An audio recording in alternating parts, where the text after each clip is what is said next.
Hey guys, it's Laurie of Laurie's Heirloom Sewing, and today is Friday, September the 25th of 2020.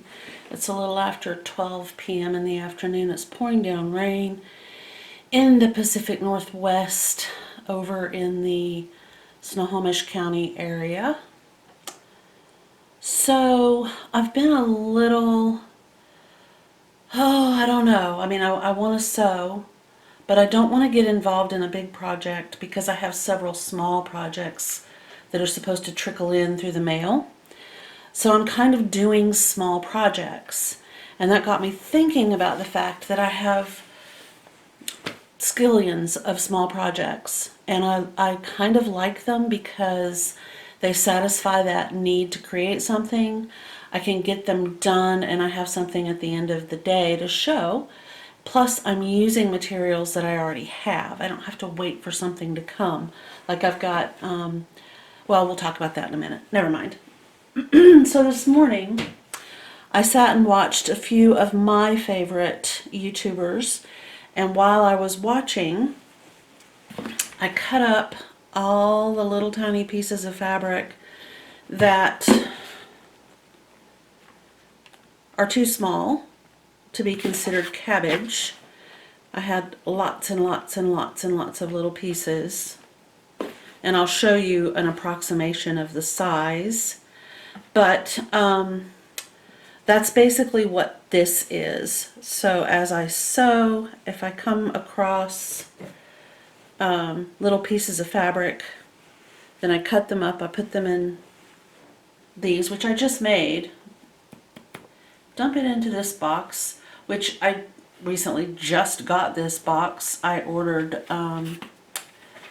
my usual hair color, which is very inexpensive. It's like under $3 from Amazon. And they, once again, they sent me a box of hair color, literally just a box of hair, like you could go to Walmart and buy. But it costs me more if I get it at Walmart because I have to get in the truck and drive.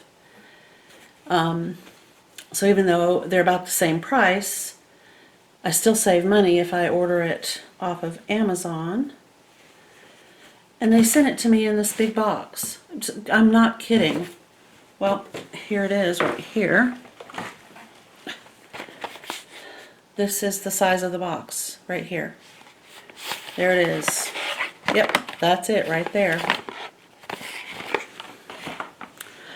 I paid for it. It's mine. It's not sponsored. There's no affiliation. It's just, but I mean, if you look at the size of this compared to the size of the box that they sent it in, it's kind of silly. And you know me, right? I mean, I do this, so there's no way I'm throwing this away. But anyway, so I just sat and cut and watched videos, and now I have a whole bunch of filling for something, or I can continue and have even more filling. But one thing it did is it helped me organize and straighten up and sort of simplify my cabbage. Whoop. So my cabbage was reduced by quite a bit due to the fact that all the little bitty pieces that I probably would never have been able to use, you know, for any kind of a substantial project other than as a filler. You know, I forgot what I was saying. Oh well. Alright, so what I'm going to do is get the final piece of fabric that I did not chop up, and I'll show you the approximation, the size that I was using. This right here is basically what I was using to cut up. And I have found that if I just wad this up into like a little ball, and then, let me get you turned.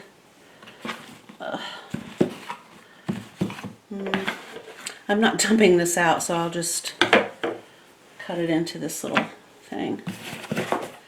So it's just kind of in a ball like this, and I'll just trim it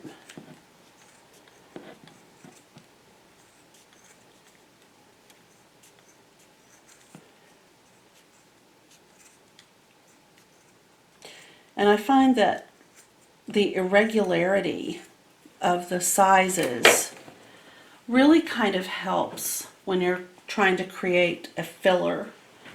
If everything is the same, it tends to get a little bit, it smashes up on itself a little bit.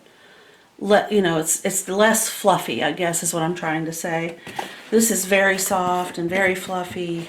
It feels really. So what I like about having all of my little crumbs in a box is that I can close up this box and they won't get dusty.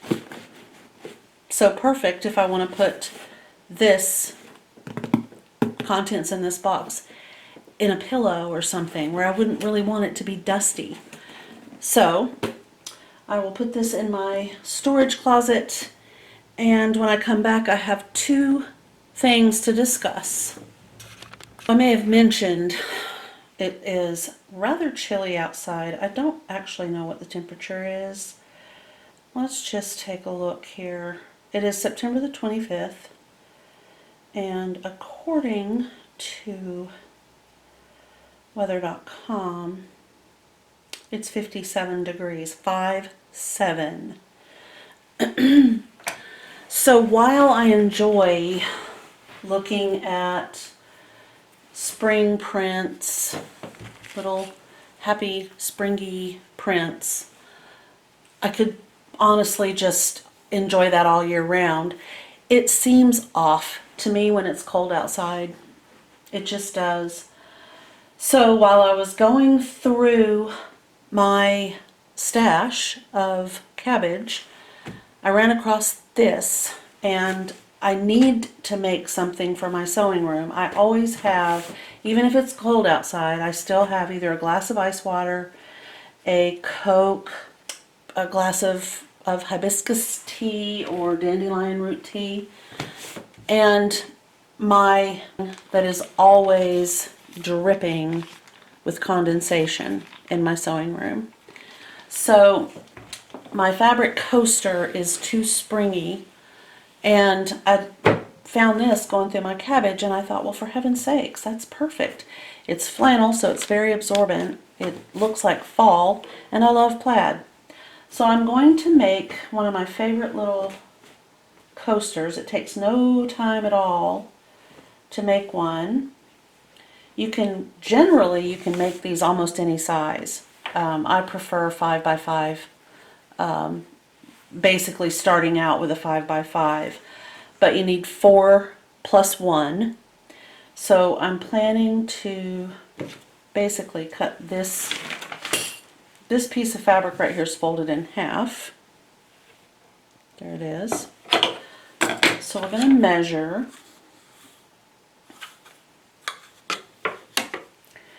And in this particular case, I'm not going to worry about opening up my plaid to cut straight.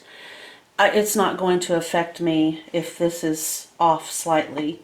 If it would bother you, I would suggest that you go ahead and open it out so that you can stay absolutely straight on whatever plaid line you happen to be cutting on. That's basically the general rule of thumb. Alright, so here's my mark right there. I'm just gonna do that. Now I don't know, this almost looks like it's slightly bigger than 5.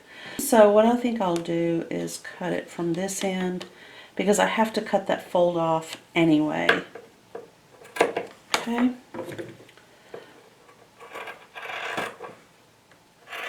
Now what I have is a crumb, is basically a pattern.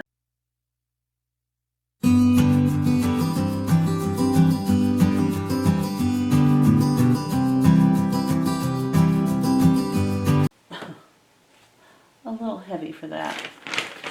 I need to move this because this is the second project right here that we're going to get into.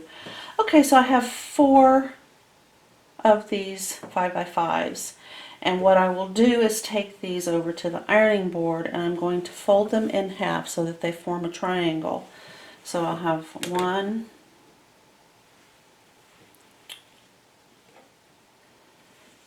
2,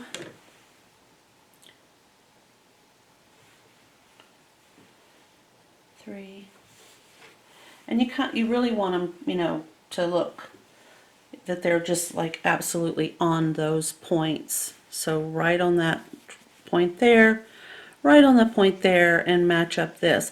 If these 2 points, that when you fold it in half, if they match up and somehow this is slightly off, leave those matched up and then just trim this and this to be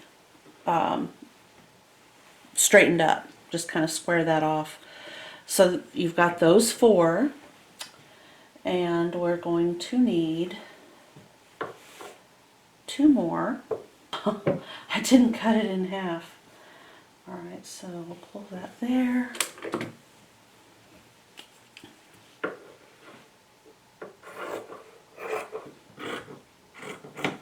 It just feels like this one's a little bigger, so let me take a look. Yeah, oh, it sure is. I'm glad I checked.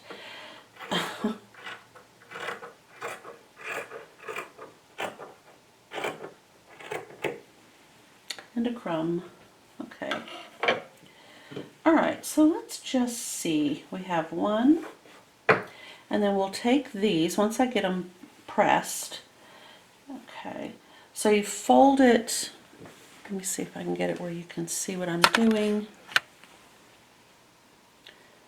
Alright, so you have the fold, and you're going to put the point and 1 ear. So that's pretty much, to me, this is the nose, and these are the ears. So wherever the fold is the top of the head. Okay, like that. So the nose goes in the corner, and the ears will meet up with each of the noses. So this one, the nose goes in the corner all by itself down here, and this ear is going to meet up with the other nose, and then this one would go here. Then we're going to turn it so we have our nose and we have 2 ears. This nose is going into this corner down here like this, and this ear is meeting up with this nose. It's up here. Alright, so you should have something that looks just like this. 1 on top, 1 underneath, and then 1 underneath this one. So it's almost like steps. You're going to go up this step, da-da-da, up this step. I'm using a whole lot of different little weird analogies, but that's the way my brain thinks. Okay, now we've got the final. Okay, and I've just created the nose, and I have the 2 ears. The fold is the top of the head. Okay, so for the last one, the very first one that we put down is the one that is underneath like this.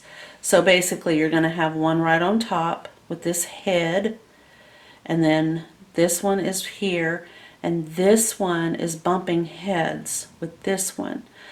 This one needs to come up and over for just a minute, like so, and this nose right here is going to go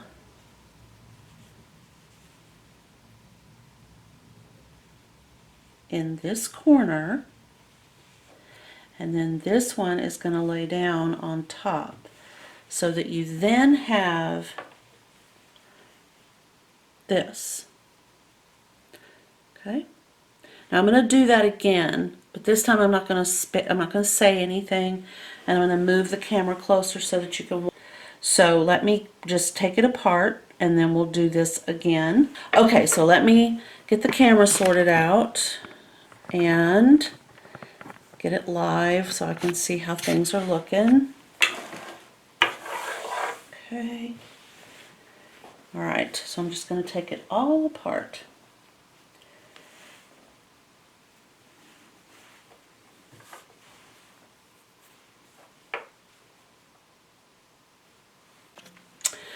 All right, so all of the parts and pieces are ready. They've been pressed, and I'm not going to speak.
Okay, so now at this point you could stitch and you'd be done.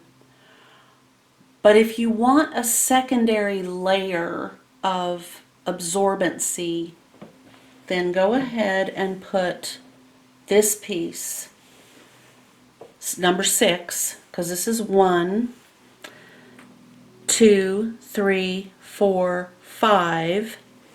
Let me do that again. I'll back you up. Okay, so 1, 2, 3, 4, 5.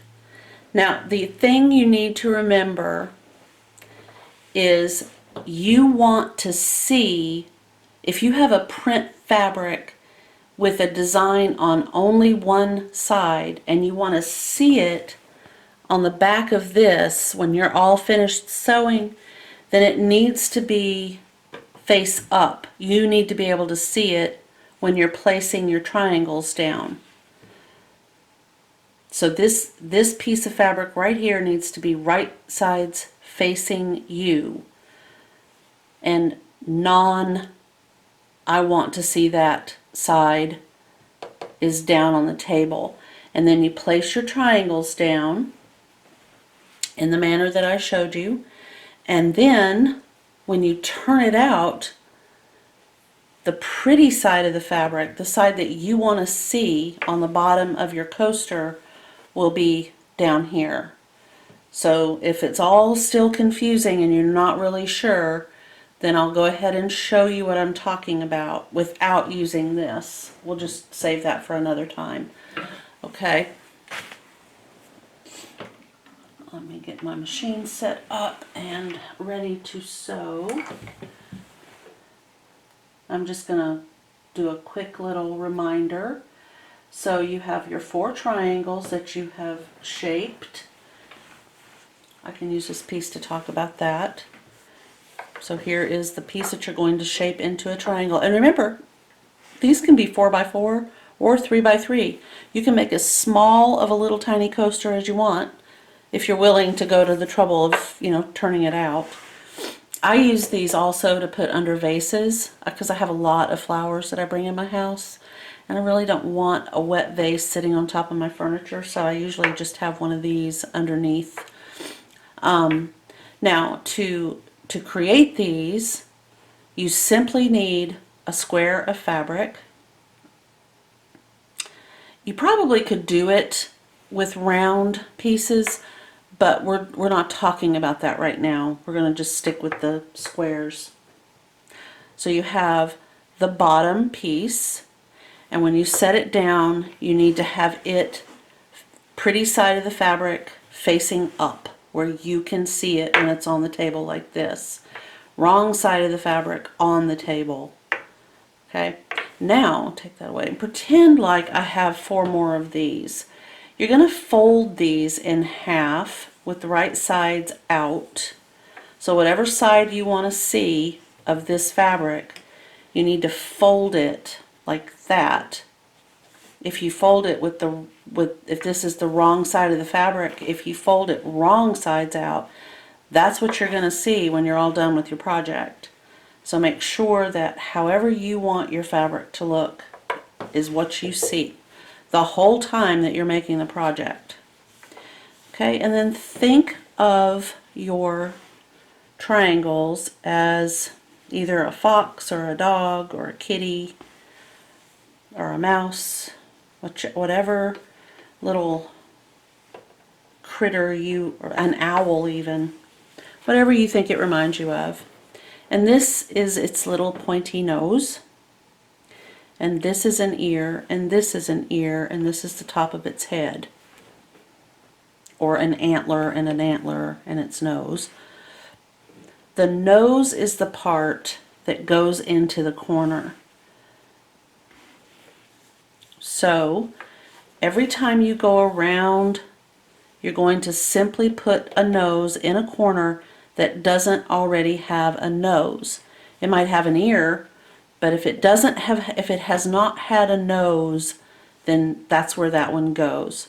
And you're just going to go all the way around one, so it'll be 1, 2, 3, and then you're going to lift up 1 and set 4 so that its nose is down in this corner, and then fold 1 back over top. Okay, and then you take it to the sewing machine.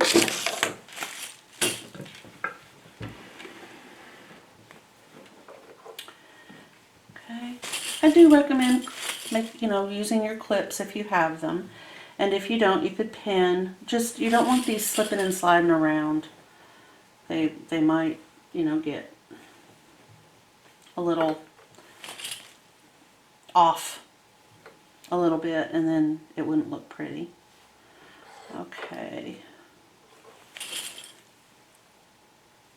Flat side of your clip is facing the bed of your sewing machine. Okay. Now I'm going to set it up where you can see what I'm doing over here.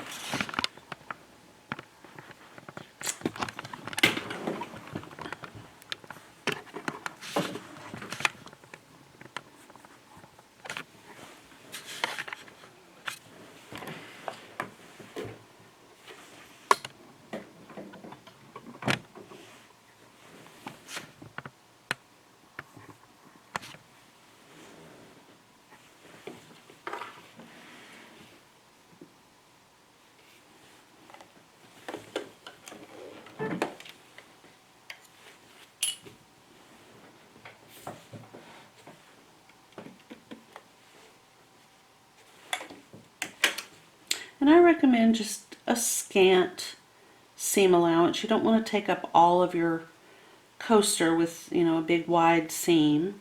Make sure you're catching all of those layers.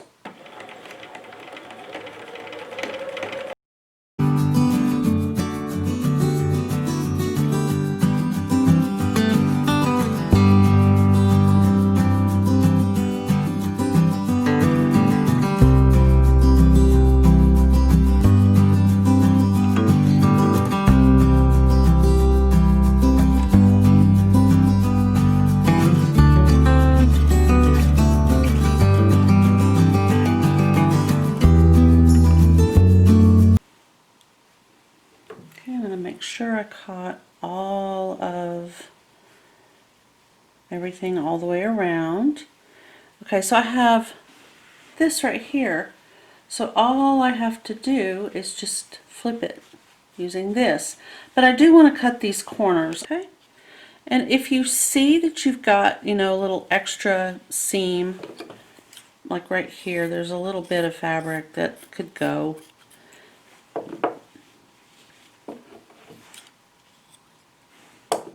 Just go ahead and trim it, but be really careful. All right, and then just turn it, push your corner, and then just turn the whole thing.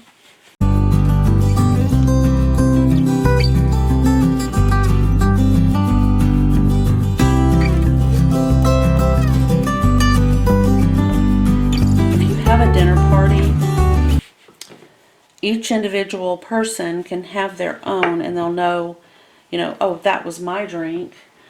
Even more, if you have a stemmed wine glass or something, it will fit inside. You can put the wine glass right inside, and they can just have their coaster with them, so no matter where they set this down, they've got a coaster. And the third thing is, if you have extremely fine furniture that you do not want damaged by heat or cold, you can slip a piece of cork in here. Just cut it to fit and put it inside, and then your extra protected. And the other thing you can do is take another piece of fabric that matches your project, just go around and stitch these edges down in the back, and then just slip this in to your little fabric coaster, and it will provide another layer of protection from either a cold beverage or condensation, you know, anything like that. You could even use a paper towel. The reason I like to use what I have, you know, the matching fabric, is I'm using up fabric and it matches, so it's not, you know, peeking out at me as a, you know, paper towel or a napkin. The only thing I suggest is that you make sure that you get it flat, because if your beverage is sitting on an unlevel coaster, you know, you could have a disaster. So just, you know, work it in however you want to do it. You could also just turn it right back out the other way and then fold it in with the whole thing when you fold it back. Now there's one in there, so you can't see it, but it's in there. And my glass of ice water will now be sitting on a very absorbent coaster while I'm in my sewing room, and it's not going to leave a mark. It's already left a wet ring on my blue cutting mat that I will then have to, you know, take care of. There's so much noise outside. It's so weird. Okay, so it was pouring down rain when I started talking to you guys, and now the sky is blue. There's just a few clouds in the sky. It's so weird. Huh. Okay, so look at all the, it's already absorbed. They're very nice. Okie doke. So the next thing I wanted to talk about, this pattern. Oh, would you look there?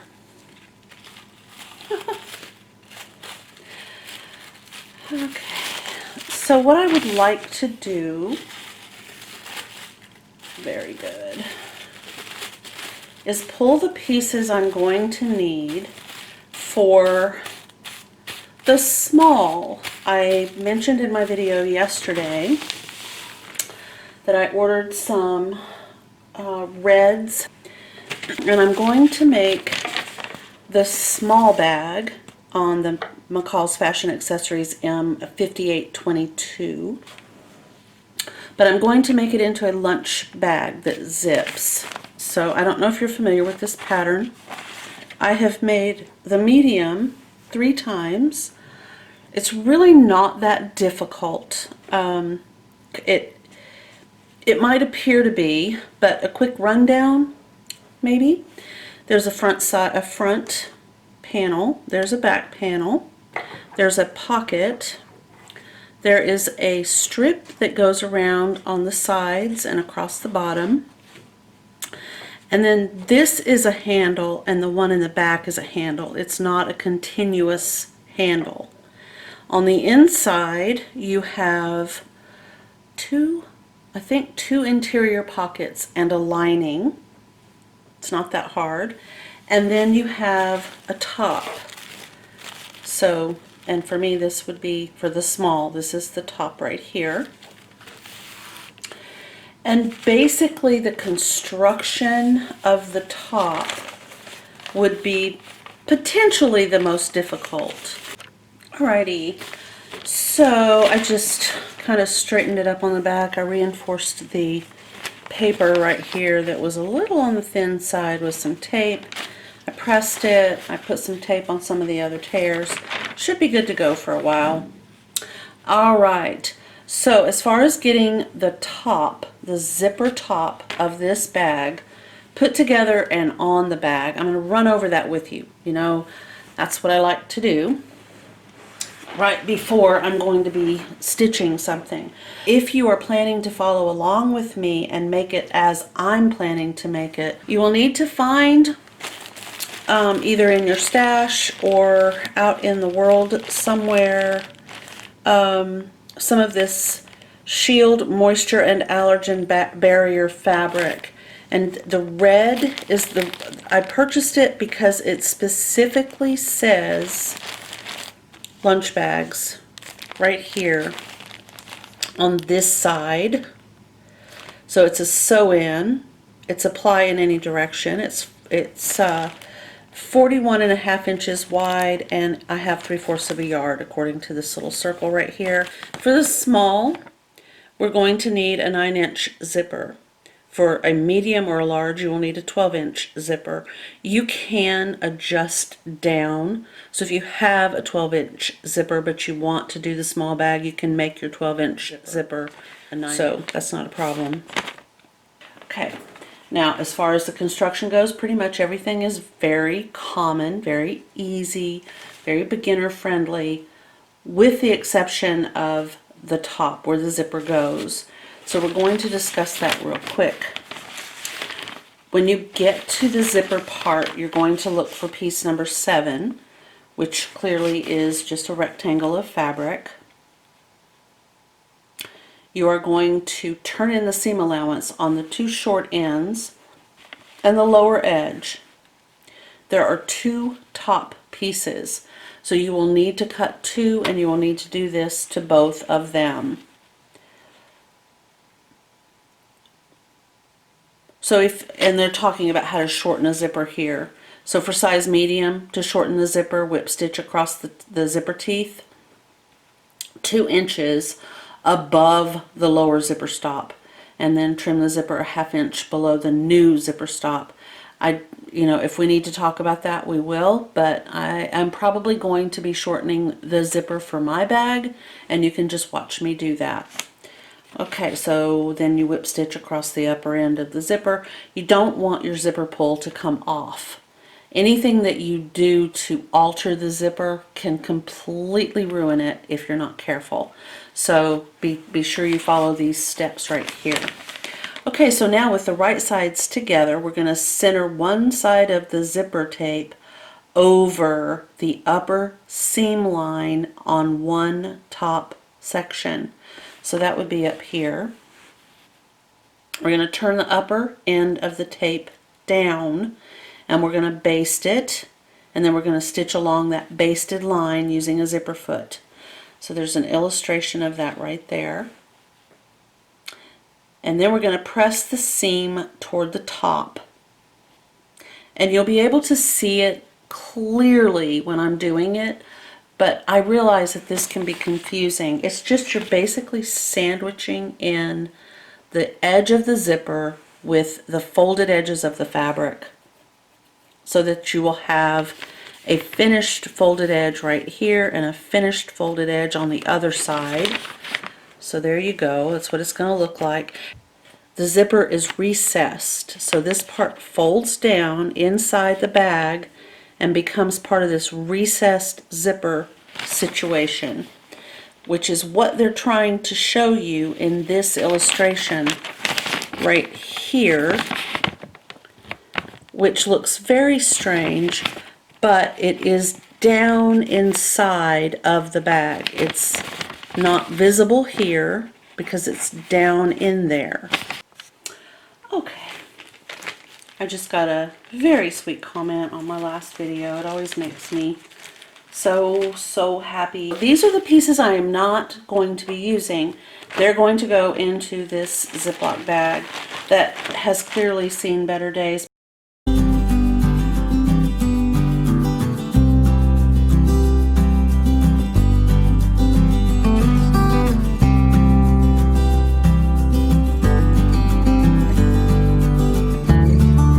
I know that my fabric is red and white, so I know I'm not going to want a purple zipper. It's like the little bag just magically filled back up, isn't it? Here, let me show you something interesting. I think you can see.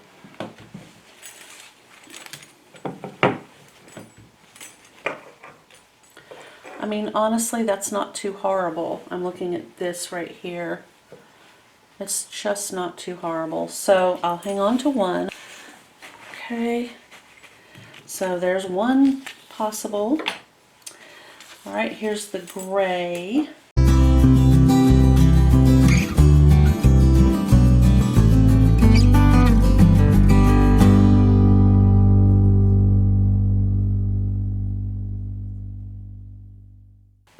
I'm going to put these in the bag with the pattern. So that part of the process has been done. I don't have to do that moving forward. In the meantime, I hope that everybody has a fantastic, wonderful afternoon. It is Friday, the 25th of September of 2020, and I want everybody to have a very happy, healthy, safe weekend. If I don't see you this weekend, I will be back with another video on Monday. And if you see this video and you have any questions, if you want to work together with me on the McCall's Fashion Accessories K-Wick Design M5822, drop me a comment below this video underneath the description box. If you have any questions about what we're doing, don't forget that I am going to be adding this shield fabric to make mine into a lunch bag, and that's basically it. But if you have questions, drop me a comment. I would be very happy to help you out.